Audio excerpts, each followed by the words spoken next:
નમસ્કાર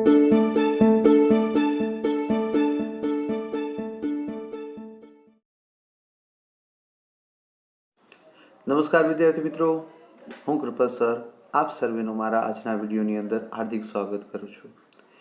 આપણે લાસ્ટ વિડીયોની અંદર unit number 1 read number 1 the journey of my life from earth two Everest, જેમાં અરુણિમા સિન્હાની એ સંઘર્ષમય જીવનની એ ગાથાને આપણે ક્લિયર કરવાનો પ્રયત્ન કરી રહ્યા હતા. એમાં આપણે સીન નંબર 1ને કમ્પ્લીટ કર્યું અને એ સીનમાં લાસ્ટમાં આપણે યાદ કરાવી દો તો she was there on the track faintly. એ વ્યક્તિ જે છે એ પોતે બેભાન થઈને એ ટ્રેક એટલે પાટા ઉપર પડેલા હતા. દેટ મીન્સ એ પોતે બેભાન થઈ ગયેલી હતી. નાવ વોટ હેપન નેક્સ્ટ? હવે પછી શું બને છે? Let's see in the scene number 2. I was admitted to AIIMS Delhi on the intervention of the PM. Intervention એક નવો વર્ડ છે. ઇન્ટરવેશન એટલે શું? દરમિયાનગીરી. દરમિયાનગીરી એટલે શું? કે કોઈ વસ્તુ ધારો કે ન થતી હોય અને એમાં એ વ્યક્તિ વચ્ચે પડીને એને કમ્પ્લીટ કરાવવાનો પ્રયત્ન કરશે, ત્યારે પર્ટિક્યુલરલી આ વર્ડનો યુઝ થાય છે, જે ધ્યાનમાં લેવાનું છે આપણે. I was admitted to AIIMS Delhi. મને દિલ્હીની અંદર આવેલી એમ્સની અંદર એને દાખલ કરવામાં આવે છે અને એ પણ ક્યારે બન્યું? On the intervention of the PM, એટલે કે PM એટલે કે પ્રાઇમ મિનિસ્ટર, પ્રધાનમંત્રીના એ દરમિયાનગીરી કર્યા પછી એ વ્યક્તિને AIIMSની અંદર દિલ્હીમાં દાખલ કરવામાં આવે છે.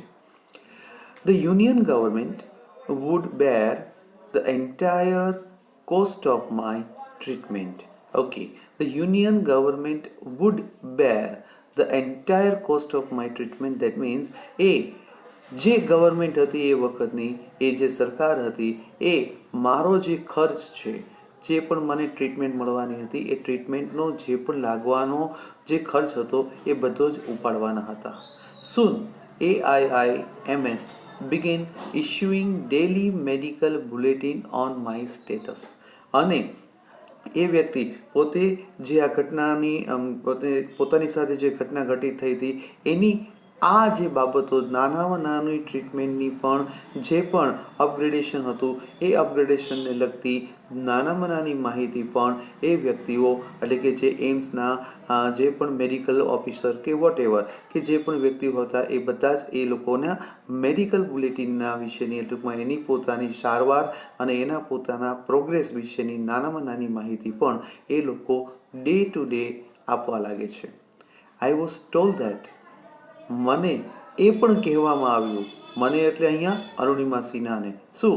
Young people, auto drivers and road side vendors were carrying out a candle march to galvanise support for me. અહીંયા એ વ્યક્તિના મનોબળને મજબૂત કરવા માટે અને એ દ્રઢપણે એ પોતાના જે પણ મુશ્કેલીના સમયને એ પોતે સામનો કરી શકે એ બાબતથી એને પ્રેરણા આપવા માટે થઈને પણ, અને આ વસ્તુ સત્ય હકીકત હતી કે એ વખતે જે છે એના પર્ટિક્યુલર કહી શકાય તો ગેલ્વેનાઇઝ સપોર્ટ એટલે કે જે એને પોતાના માનસિક કહી શકાય, શારીરિક કહી શકાય, જે એને લોકો તરફથી એનો જે પણ સહારો, એની સહાનુભૂતિ, એના આશીર્વાદ, એની લાગણી, આ બધું જ જે મળવો પાત્ર જોઈતું હતું એ બધું જ એને મળે છે. અને એ મેળવવા માટે થઈને અને પર્ટિક્યુલર એને સાજા થઈ જાય એવી સારા ભાવાર્થે એ વખતના યંગ પીપલ એટલે કે યુવાન લોકો, ઓટો ડ્રાઈવર્સ એટલે રિક્ષાના જે પણ ડ્રાઈવર્સ હતા તે, એન્ડ રોડ સાઇડ વેન્ડર્સ અને સાથે જે પણ વેન્ડર્સ એટલે કે જે પણ નાના મોટા ફૂટપાથ પર કે નાના મોટા વેપારીઓ જે પણ હતા એ વ્યક્તિઓએ carrying out a candle march, કે પોતે કેન્ડલ માર્ચ એટલે કે હાથમાં જે છે એ મીણબત્તી લઈને એના પ્રાર્થના, એના તંદુરસ્તીના ઝડપી રિકવર માટેની એ પ્રાર્થના સાથે એ લોકોએ એમનો સપોર્ટ રજૂ કરે છે, સપોર્ટ આપે છે. And two pre for my recovery છે ને, અને કહે છે કે મારા રિકવરી માટે એ પણ લોકો પ્રાર્થના કરે છે. With the help of the best and the latest technology. અને અંતે છેલ્લે શું બને છે તો એમાં બહુ સ્પષ્ટપણે કીધું કે with the help of the best and the latest technology. એટલે આ જે પણ એને ટ્રીટમેન્ટ મળી રહી હતી એમાં સર્વશ્રેષ્ઠ પ્રયત્નના ભાગરૂપે અને અત્યાધુનિક ટેકનોલોજીના ભાગરૂપે gradually I started responding to the system or treatment. અને અહીંયા જે છે એ વ્યક્તિ બહુ સ્પષ્ટપણે કહે છે ગ્રેજ્યુઅલી એટલે શું કે ક્રમશઃ સમય જતાં જે છે એ વ્યક્તિ પોતે I started responding to the treatment. અને રિસ્પોન્ડ એટલે શું છે? જવાબ આપો એટલે અહીંયા જે છે ને જવાબ આપવાના અર્થમાં નથી, પણ અહીંયા પર્ટિક્યુલર કહી શકાય કે જે ટ્રીટમેન્ટ એને મળી રહી હતી એ બાબતે એનું જે સપોર્ટ એને પોતાના બોડી તરફથી પણ મળવો જોઈએ, એ ટ્રીટમેન્ટ એને જે હેલ્પફુલ થવી જોઈએ એ રીતનો રિસ્પોન્સ એને પોતાને મળવા લાગે છે. One morning my brother in law, my sister Lakshmi's husband Sahib suddenly asked me, Everest ચડોગી? એક વખત શું બન્યું? મિત્રો, હવે જે પાઠ આપણે ભણવા જઈ રહ્યા છીએ એ વિશે હું તમને એટલું તો કહીશ કે દરેકના જિંદગીની અંદર એક બાબત એવી બનતી હોય છે કે જેનાથી એનું જીવન સદંતર બદલાઈ જતું હોય છે. અહીંયા પણ કંઈક એવો જ પાઠ હવે આપણે જોવા જઈ રહ્યા છીએ. ખાસ ધ્યાનમાં રાખજો. અહીંયા કહે છે, one morning my brother in law, my sister Lakshmi's husband Sahib suddenly ask me, Everest ચડોગી? એક વખતની સવારની એ પોતે વાતનો ઉલ્લેખ કરે છે કે એની બહેન લક્ષ્મી છે, એના હસબન્ડને એ પોતે આવે છે અને એને પ્રશ્ન કરે છે. શું પ્રશ્ન કરે છે? સાહિબ એટલે શું છે? અહીંયા જે જમાઈ છે તો ઘરના જમાઈ હોય તો એને માન સન્માનથી બોલાવવામાં આવે છે. તો અહીંયા એ પોતે પણ એને સાહિબ તરીકે એમને બોલાવતા ત્યારે એ વ્યક્તિ એને કહે છે, શું કહે છે? એવરેસ્ટ ચડોગી? બહુ સરસ મજાનો પ્રશ્ન કર્યો, એવરેસ્ટ ચડવાની વાતનો ઉલ્લેખ કર્યો. પણ કેવા સંજોગોમાં, કઈ રીતે આ વસ્તુ શક્ય છે કે કેમ? આ વસ્તુ જોતા તો આપણને એમ લાગે કે જાણે કે એ વ્યક્તિ એની મજાક ઉડાડી હોય. He had just read an interesting piece of information in the newspaper. No female empty had ever scaled Everest. અહીંયા પર્ટિક્યુલર આ વસ્તુ એને શું કામ પૂછી તો એના મનની અંદરની જે વાત હતી એ પોતે એને કહે છે કે આજે જ શું બન્યું કે મેં ન્યૂઝપેપરમાં વાંચ્યું શું કે કોઈ પણ અપંગ વ્યક્તિ કહી શકાય એવા પ્રકારની વ્યક્તિ જે છે એ પોતે ક્યારે પણ આ પ્રકારનું અદ્વિતીય સિદ્ધિવાળું કામ કર્યું નથી, એવરેસ્ટ ચડવાનું. I wasn't amused. ખરેખર આ વસ્તુ મારી માનસિક અને શારીરિક પરિસ્થિતિથી ટોટલી વિપરીત પરિસ્થિતિ હતી. શું કે એ વ્યક્તિ પોતે જે સમયે ચડવા માટે અથવા તો પોતે કાર્ય કરવા માટે સક્ષમ હતી ત્યારે આ પ્રશ્ન નથી કર્યો, અને એ વ્યક્તિ અત્યારે એ પ્રશ્ન કરી રહ્યો છે તો એક અલગ જ બાબત એના મનની અંદર જનરેટ થાય છે, ઉત્પન્ન થાય છે, ઊભી થાય છે. શું? I have lost a leg and you are talking of Mount Everest? I started talking to myself. બહુ સરસ મજાની સમજ અહીંયા કીધી છે. શું કે છે? I wasn't amused. એ પોતે ખુશ નથી થતા. અરુણિમા સિન્હાને પોતાને આનંદ નથી થતો. અને કોને આનંદ થાય? શા માટે થાય? આનંદ થવો જોઈએ, આનંદ થાય પણ ખરો, પણ અત્યારની આ પરિસ્થિતિ એ ટોટલી વિપરીત પરિસ્થિતિ છે. એ પરિસ્થિતિને ધ્યાનમાં લઈએ તો આ પ્રકારનો પ્રશ્ન પૂછાતો નથી. છતાં એ પોતે પૂછે છે, અને એ પૂછે છે તો આ વ્યક્તિને જરાય ગમતું પણ નથી. I have lost a leg and you are talking of Mount Everest. અહીંયા બહુ સ્પષ્ટપણે પોતે વિચારે છે, કે છે શું કે છે? વિચારે છે કે ભાઈ મારો તો અત્યારે પગ કપાઈ ગયો છે, મેં મારો પગ ગુમાવી દીધો છે, અને તું આવા સંજોગોમાં જે છે એ તમે આ પ્રકારની વાત કરી રહ્યા છો, ખરેખર મને અચંબામાં પડી ગયા છે અને પોતાને ખોટું લાગે છે, ખરાબ પણ લાગે છે. પણ હવે તમે જોજો એ બાબત ખરેખર ન કીધી હોય અથવા તો ન બની હોત એ ઘટના, તો આજે અરુણિમા સિંહના જે સ્થાન જિંદગીમાં એને નથી વિચાર્યું એ એને સમાજે અને સમાજની અંદર અને દુનિયામાં જે છે એમને મળે છે, તો આ વસ્તુ ઘટના ઘટી થઈ શકી ન હોત. I started talking to my self. અને આ ઘટના ઘટી થયા પછી એ પોતે કહે છે કે મેં મારી જાત સાથે વાતો કરવાની શરૂઆત કરી દીધી. ટૂંકમાં એ પોતાની અંદરના આત્મવિશ્વાસને ફરી પાછો એક નવા લેવલ સુધી પહોંચાડવાના પ્રયાસના ભાગરૂપે એ પોતાની સાથે જ એક વાત કરે છે. If I could take a shot at Everest and succeed, I would become the first female MT to hold that record. I thought about it for some time and then I conveyed to Saib my willingness to take up the challenge. Where there is will, there is way.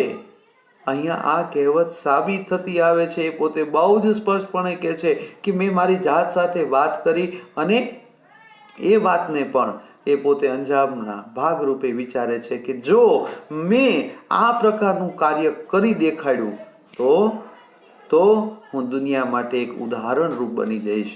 એ ખરેખર record મારા નામે સર્જાઈ જશે. એ પોતે કહે છે કે I thought about it for some time.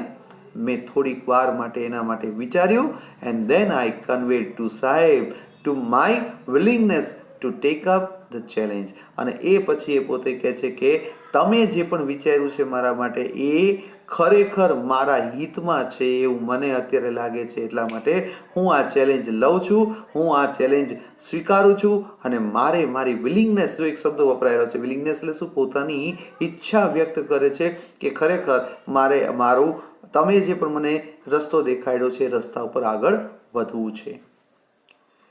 ઠીક હૈ હમ કરેંગે, આઈ સેડ. અને ઈ ચેલેન્જ એ પોતે હાથ ધરતા પોતે સહજતાથી કહે છે. શું કહે છે?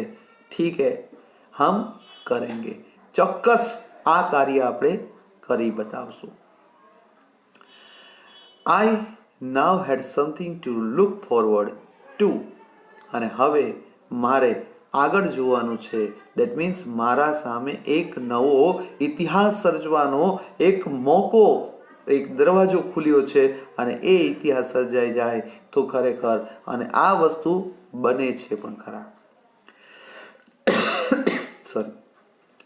અ mission, a goal, a reason two dream.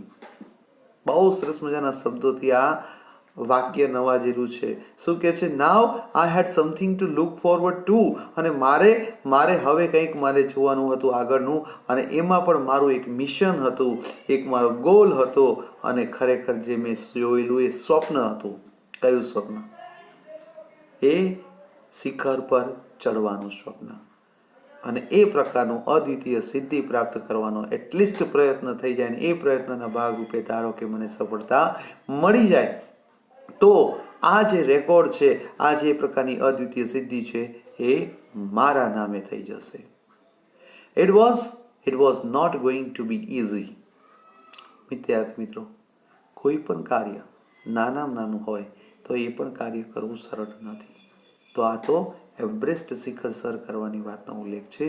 તો કહે છે કે ખરેખર મારા માટે એ સરળ થવાનું નહોતું, સરળ રહેવાનું નહોતું. But throughout my life nothing had come easy. પણ વિદ્યાર્થી મિત્રો, એક વસ્તુ તો ફાઇનલ છે. શું કે સાલું જીવનમાં કોઈ પણ વસ્તુ આપણને સરળતાથી મળી જાય ને તો એની કિંમત ન રહે. અહીંયા એ પ્રકારની મહેનત કર્યા પછી જ્યારે આપણને એ વસ્તુ મળતી હોય છે ત્યારે ખરેખર એક એનો ચામ, એની ખુશી અલગ જ અનુભવાતી હોય છે. એ જ વસ્તુ અહીંયા એ પોતે અનુભવે છે કે ખરેખર મને આ વસ્તુ ખૂબ મારા માટે અઘરી બનવાની હતી. શું કામ? કે તમને મને ખબર છે કે એને પગ પોતાનો નથી રહ્યો અને હવે એ અપંગ થઈ ગઈ છે. તો એના માટે તો બટ ઓબ્વિયસલી આ પ્રકારની સિદ્ધિ પ્રાપ્ત કરી લે તો એ તો એક ઇતિહાસ જ સર્જાઈ જાય અને એ ઇતિહાસ સર્જવા માટે એને પ્રયત્ન ચાલુ કરી દા. અને પોતે કહે છે કે મારા માટે સરળ નહોતું થવાનું, પણ સાલું જિંદગીમાં સરળતાથી મને મળ્યું છે. પણ શું? કોઈ પણ કાર્ય અથવા તો કોઈ પણ સિદ્ધિ અથવા તો કોઈ પણ અત્યાર સુધી જે પણ મને મળ્યું છે એના માટે મેં અનહદ મહેનત કરી છે, એ પણ પોતે યાદ કરે છે. આઈ felt like I was Born again. અહીંયા જાણે કે એને પોતાનું કે ને કે નવો જન્મ થયો હોય એવી બાબત પણ પોતાના ચહેરા પર આવે છે, પોતાના સ્મૃતિ પટેલ પર એ અંકિત થતી હોય એવી ફીલ આવે છે કે ખરેખર તમે કહો કે ન કહો, મારો હવે ફરી વખત જન્મ થયો છે. Then I started waiting for my artificial limb to arrive. Then I started waiting for my artificial limb to arrive. અને ત્યાર પછી મેં જે છે એ મારા એ કૃત્રિમ પગ આવવાની રાહ જોવા લાગી. When it fitted or when it finally arrived, જ્યારે એ અંતે આવી જાય છે, એટલે એને જે પણ પગ એ આર્ટિફિશિયલ પગ નાખવાનો હોય છે ત્યારે એ આવી જાય છે, ત્યારે આઈ વોઝ ઓવરજોયડ. અને ખરેખર અનહદ ખુશ થઈ જાય છે. એ ખુશીનો એનો પાર રહેતો નથી. The artificial leg felt almost like my real leg. અને એ પોતે સહજતાથી સ્વીકારે છે કે ખરેખર એ કૃત્રિમ પગ જે મને નાખવામાં આવ્યો, એ ફિટ કરવામાં આવ્યો, એ પગ મારા ઓરિજિનલ એટલે કે જે મારો પગ હવે નથી એ ઓરિજિનલ પગ જેવો જ લાગતો હતો. I could hardly feel the difference. I could hardly feel the difference. Hardly શબ્દનો પર્ટિક્યુલર યુઝ થયો છે, એ વિશેષણનો યુઝ થયો છે કે ઓરિજિનલ અને આર્ટિફિશિયલ એ બંનેમાં ડિફરન્સ તો હોય જ. ઓરિજિનલ રહેવાનું છે એ, અને આર્ટિફિશિયલ બટ ઓબ્વિયસલી આર્ટિફિશિયલ રહેવાનું છે, એમાં રિયલની ફીલ ન આવી શકે. પણ અહીંયા એ પોતે સહજતાથી પોતે સ્વીકારે છે કે ખરેખર મને જે મારું રિયલ લેગ હતું એ જ પ્રકારની ફીલ અત્યારે મને આવી રહી છે. એ બંને વચ્ચે કોઈ પણ જાતનો ડિફરન્સ મને અત્યારે અનુભવાતો નથી. I had started falling in love with this stranger. જો સ્ટ્રેન્જર કોના માટે વપરાયેલું છે અહીંયા? સ્ટ્રેન્જર બીજા કોઈના માટે નહીં, એ આર્ટિફિશિયલ લેગ માટે વપરાયેલું છે. એ પોતે સહજતાથી સ્વીકારે છે, કહે છે કે I had started falling in love. હવે મને એના પ્રત્યે લગાવ થવા લાગ્યો હતો. કોના પ્રત્યે? બીજા કોઈના પ્રત્યે નહીં. એને જે પણ પગ ફિટ કરવામાં આવ્યો હતો એ આર્ટિફિશિયલ લેગ પ્રત્યે એને પોતાની લાગણી વધુ ને વધુ દ્રઢ થતી જતી હતી. આગળ કહે છે with a stranger whom I was wedded for life. જોયું કેટલી જિંદગીની અઘરામાં અઘરી બાબતને સહજતાથી એ પોતે કહી દે છે કે મારા વેડેડ શબ્દનો પર્ટિક્યુલર યુઝ થયો છે. દેટ મીન્સ મારા મેરેજ જાણે કે એની સાથે થઈ ગયા છે. અને બટ ઓબ્વિયસલી આ વસ્તુ પણ હતી જ. હવે એનો આ જે પગ ક્યારેય પાછો આવવાનો નહોતો, અને એને જે પણ પગ હવે અત્યારે જે લગાડ્યો છે એ કાયમ માટે એને પોતાની સાથે જ રહેવાનો હતો. એટલે એના માટે પણ અહીંયા આ પર્ટિક્યુલર પરિસ્થિતિને પણ એની સાથે જોડીને આખી એક પરિસ્થિતિ તમારી કે મારી સમક્ષ એક ક્લિયર કરવાનો પ્રયત્ન કર્યો છે. આગળ કહે છે I had set my eyes on a mountain. અને અહીંયા એ વ્યક્તિ હવે પછી જે છે પોતાનું set I that means target, જે આપણો ખરેખર જે પણ નિશાન આમ કે ને કે નિશાન જે એમને પોતાને લગાવવાનું હતું એ ટાર્ગેટ પ્રત્યેનો પોતાનો જે સમય હતો એ બધો જ એને ડેડિકેટ કરી દે છે. આગળ કહે છે and I need to prepare myself with the help of this stranger. અને આ પ્રકારનું જે અદ્વિતીય સિદ્ધિ હતી જે મારે મેળવવાનો પ્રયત્ન કરવાનો હતો એ આ અજાણ્યા એવા વ્યક્તિને સાથે રાખીને મારે કરવાનો હતો. એ પણ વ્યક્તિ પોતે બહુ સ્પષ્ટપણે સ્વીકારે છે. અને હવે એ સ્ટ્રેન્જરના લાગ્યા પછી એ વસ્તુ જે એના પગ પર એને જે આર્ટિફિશિયલ પગ લગાડવામાં આવે છે અને એના પોતાના જિંદગીનું જે સ્વપ્ન એને પોતે સાકાર કરવાનો હવે જે પ્રયત્ન કર્યો એ ખરેખર તમારા કે મારા માટે એક ઉદાહરણરૂપ છે. ચાલો જોઈએ એને સીન નંબર 3 ની અંદર કે આ સીનની અંદર જે આપણે જોયું કે હવે એને આર્ટિફિશિયલ લેગ લાગી જાય છે અને એને પોતાના પેરામીટર સેટ કરી દીધા કે મારે આટલા સમય અથવા તો આ જગ્યાએ મારે ગમે તેમ કરીને પહોંચવું છે. શું એ ખરેખર પહોંચી શકે છે કે કેમ, એ હવે પછીના આપણા સીન નંબર 3 અને 4ની અંદર આપણે કમ્પ્લીટ કરવાનું છે. Let's see in the what happens in the scene number 3. On 28th Feb 2012 2012 અને 28મી ફેબ્રુઆરીની એ 2012ની એ ડેટની એ પોતે વાત કરે છે.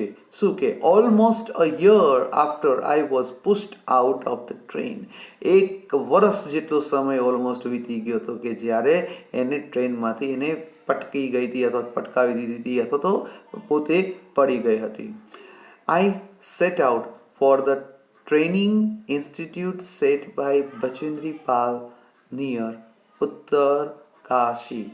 અને એ પોતે કહે છે કે I set out for the training institute set up by Bachendri Pal near Uttarkashi. એ ઉત્તરકાશીની બાજુમાં આવેલું એ બચેન્દ્રી પાલનું જે ટ્રેનિંગ સેન્ટર હતું ત્યાં એ પોતે પોતાની એ ટ્રેનિંગ પહાડ પર ચડવાની લેવાની શરૂઆત કરે છે.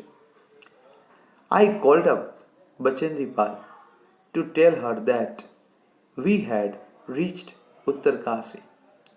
I called up Bachendri Pal to tell her that, મેં બચેન્દ્રી પાલને બોલાવ્યા એ વસ્તુ કહેવા માટે કે હવે અમે અહીંયા પહોંચી ગયા છીએ. She was surprised at how quickly I had reached. અને આ પ્રકારની ઘટના જે ઘટિત થઈ એની સામે એ જોઈને તો એ વ્યક્તિ પોતે ખરેખર અચંબામાં પડી ગઈ કે આટલું બધું ઝડપી કેવી રીતના હોઈ શકે recovery. After this my confidence skyrocketed. અને એ પોતે કહે છે કે આ પ્રકારની ઘટના જ્યારે ઘટિત થાય છે ત્યાર પછીનો એનો પોતાનો જે આત્મવિશ્વાસ છે એ આત્મવિશ્વાસ ખરેખર એક કહેવાય ને કે અંબર આંબી જાય છે. એ પોતે અત્યારથી જ એ શિખર પર પહોંચી જાય છે. Bachendri Pal always pumped fresh confident in me. અહીંયા પોતે બહુ જ સ્પષ્ટપણે કહે છે કે બચેન્દ્રી પાલ મને હર હંમેશ એક નવી નવી ઉત્સાહ પ્રેરક બાબતોથી એ પોતે નવાજતા. શું કહેતા? Arunima, you are far better than others. એ પોતે બહુ જ સ્પષ્ટપણે એને કહેતા કે અરુણિમા, તમે ખરેખર બીજા બધા જ કરતા અથવા તો એના સાથેના જે પણ વ્યક્તિઓ હતા એ જે પણ વ્યક્તિઓની આજુબાજુમાં હતા એ બધા જ વ્યક્તિઓથી તમે ખૂબ સારા છો.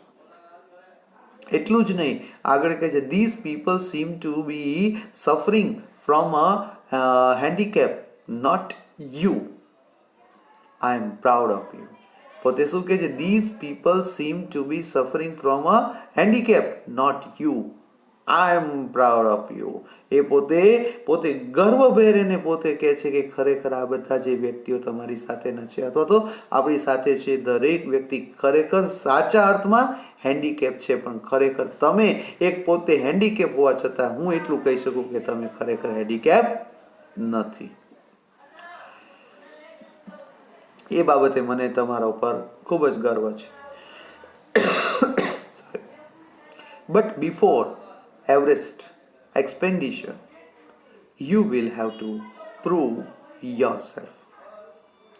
બચેન્દ્રી પાલ એ અરુણિમા સિન્હાને બહુ જ સ્પષ્ટપણે કહે છે કે તમે આ એવરેસ્ટ શિખર પર ચડવાની શરૂઆત કરો અથવા તો તમારે ચડવું હોય તો તમારે તમારી જાતને ખરેખર સાબિત કરવા પડશે. If you climb 21,798 feet high Chasmar Kangri mountain in Ladakh, you will be on the way to Everest. એ પોતે બહુ સ્પષ્ટપણે કહે છે કે જો તમે પોતે સાબિત કરી આપશો તમારી જાતને કઈ રીતે, તો કહે છે 21,798 ફીટ એ ચાસમર કાંગડી માઉન્ટેન લદ્દાખની અંદર છે. એ કાર્ય તમારે ચડીને પૂરું કરવાનું છે. ટૂંકમાં ત્યાં સુધી તમારે પોતાની જાતે સાબિત કરવી પડશે અને તેને સાબિત કરવા માટે આટલું 21,000 ફૂટ તમારે ચડવું પડશે. ત્યાર પછી તમે તમારા લક્ષ્ય તરફ આગળ વધી શકશો. તો ટ્રાયો લેવલ બેઝ ટુ બી ખરેખર પોતે એને કહે છે ટુ પ્રૂવ યોર સેલ્ફ. તમે પોતાની જાતને સાબિત કરો કે ખરેખર આ કાર્ય કરવા માટે તમે સક્ષમ છો અને એ કાર્ય તમે કરીને જ બતાવશો. એવા કોન્ફિડન્સ સાથે તમારે મને તમારામાં જે આત્મવિશ્વાસ મારો છે એને દ્રઢ બનાવવા માટે આ 21,798 ફૂટ પર આવેલું આ શિખર તમારે પહેલાં સર કરવાનું છે. અને જુઓ તો ખરી શું બન્યું. આઈ સક્સેસફુલી કમ્પ્લીટેડ ધેટ એક્સપિડિશન. અને પોતે બહુ જ સહજતાથી કહે છે કે મેં ખરેખર સાચા અર્થમાં એ કાર્ય કરીને બતાડ્યું. By the time we reach the base camp situated at 18,000 feet 18,000 feet અને જ્યારે હું 18,000 ફૂટ પર એને બેઝ કેમ્પ પર જ્યારે પહોંચું છું ત્યારે 16 of 19 members of the team had retired.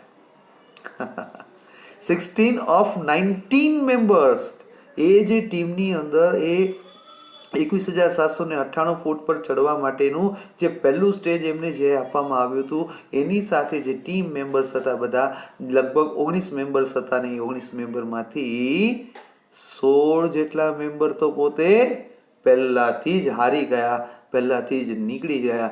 First રાઉન્ડની અંદર એ વ્યક્તિઓમાંથી માત્ર 3 જ વ્યક્તિઓ ત્યાં ઉપર પહોંચી શકી. Bachendri Pal greeted me at the base camp. અને જોજો વિદ્યાર્થી મિત્રો કેટલું સરસ મજાનું હવે જે સેન્ટેન્સ આવવા જઈ રહ્યું છે કે એ વ્યક્તિ એટલે કે બચેન્દ્રી પાલ એને પોતે સહજતાથી આવકારે છે. એ વસ્તુ ગ્રીટ એટલે કે એને શુભેચ્છા પાઠવતા એ પોતે કહે છે. શું કહે છે? મેરી શેરની. જોઈ લ્યો કોઈ પણ વ્યક્તિઓની અંદર આ પ્રકારનો જે ઉત્સાહ ઉમંગ ભરી દેવો એ ખરેખર આ પ્રકારની વ્યક્તિ કરતી હોય છે અને એ વ્યક્તિએ કરીને પણ બતાડ્યું અને એને એક નવી ઉપમા આપવામાં આવી અને એ ઉપમા હતી શેરની. એ પોતે એને શુભેચ્છા પાઠવે છે અને વેલકમ કરે છે મેરી શેરની કહીને. She said and took me in her warm embrace. અને પોતે કહે છે કે આવી રીતના મેરી શેરની એવું કહીને એને પોતે ખૂબ જ સહજતાથી પ્રેરણા આપે છે અને પોતે ખુશ થાય છે કે ખરેખર તમે જે છે એ આવી અદ્વિતીય સિદ્ધિ પ્રાપ્ત કરી એ બાબતે મને ખરેખર ગર્વ છે એમ કહીને એને પોતે ભેટી પડે છે. In the evening, Bachendri Pal announced that I was finally ready for Everest. અને અંતમાં બચેન્દ્રી પાલ બહુ જ સ્પષ્ટપણે બધાની વચ્ચે એને સાહજિક રીતના એનાઉન્સમેન્ટ કરે છે કે હવે અરુણિમા સિન્હા જે છે એ એવરેસ્ટ શિખર સર કરવા માટેની એ તરફની દિશા તરફ આગળ વધવા માટે સક્ષમ છે અને વ્યક્તિ જશે. She also assured me that અને અહીંયા એ પોતે એને ખાતરી પણ આપે છે કે she would talk to the official at Tata Steel for sponsoring my first Everest dream અને my Everest dream અને એમનું પોતાનું જે પણ આ જે એવરેસ્ટ સ્વપ્ન સાકાર કરવા માટે જે એ આગળ વધવાના હતા તો એ બાબતે એ પોતે ટાટા સ્ટીલના એ વ્યક્તિઓ સાથે ઓથોરિટી સાથે પણ ચર્ચા કરશે કે એ વ્યક્તિ જે તરફ આગળ વધી રહી છે એ વ્યક્તિને પોતે જે સપોર્ટ જોઈએ એ પ્રકારની સ્પોન્સરશિપ પણ એ લોકો એને પૂરી પાડે એવા સારા પ્રયત્નો પણ અહીંયા બચેન્દ્રી પાલ દ્વારા થવાના હતા એવું પણ એને પ્રોમિસ આપે છે. અને હવે પછી જે છે એ આપણને ખબર પડશે કે કઈ રીતે કયા પ્રકારની એ મુશ્કેલીઓનો સામનો એમને પોતાના એવરેસ્ટ શિખર પર પહોંચતા પહેલાં કરવો પડ્યો અને અંતે શું બન્યું એ આપણને સીન નંબર 4ની અંદર જોવા મળશે, જે આપણે આપણા નેક્સ્ટ વિડીયોની અંદર જોઈશું. તો અહીંયા આપણે આજના આ વિડીયોની અંદર સેકન્ડ અને થર્ડ એ સીનની અંદરની જે બાબતો ક્લિયર કરવાનો પ્રયત્ન કર્યો. આશા રાખીશ કે દરેકે દરેક બાબત આપને હવે ક્લિયર થઈ ગઈ હશે, અને કદાચ કાંઈ પણ પ્રશ્ન હોય તો આપ મારી સાથે શેર કરીને એને ક્લિયર કરશો એવી આશા સાથે ફરી મળીશું. હું વિદાય લઉં છું. ત્યાં સુધી આપને નમસ્કાર.